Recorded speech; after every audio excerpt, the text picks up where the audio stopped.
L'insomnie, c'est typiquement quelque chose dont on dit que ce n'est pas vraiment une maladie, alors que finalement l'insomnie est associée à une grosse souffrance pour les patients.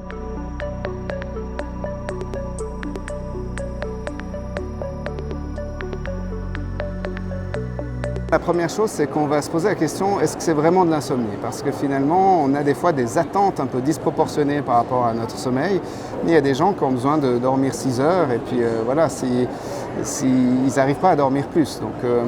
Donc finalement, s'il n'y a pas de plainte pendant la journée, si les gens ne dorment pas très bien, en tout cas moins que ce qu'ils voudraient la nuit, mais que la journée, ils arrivent à fonctionner sans trop de fatigue, eh bien, ce n'est pas de l'insomnie. Et à ce moment-là, il va falloir plutôt apprivoiser cette manière de dormir plutôt que de vouloir absolument dormir.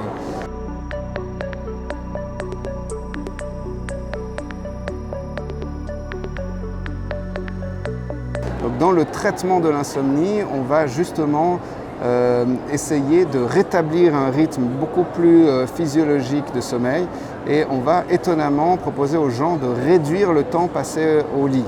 Et ça paraît complètement contre-intuitif parce que l'insomniaque va vous dire « mais moi il faut que je dorme, j'ai vraiment besoin de ça ». Il va allonger ses durées de sommeil et nous on va dire non, on va réduire votre durée de sommeil. Le but de ça, c'est finalement de les mettre un peu en manque de sommeil transitoirement pour que finalement ils soient tellement fatigués qu'ils finissent par s'endormir quand ils vont au lit plus tard et qu'ils réapprennent à dormir comme ça. L'idée, c'est de supprimer tout le temps passé au lit à faire la crêpe et à chercher le sommeil parce que ça, c'est du temps délétère qui dit au cerveau le lit est un lieu de souffrance plutôt que le lit est un lieu de repos et de sommeil.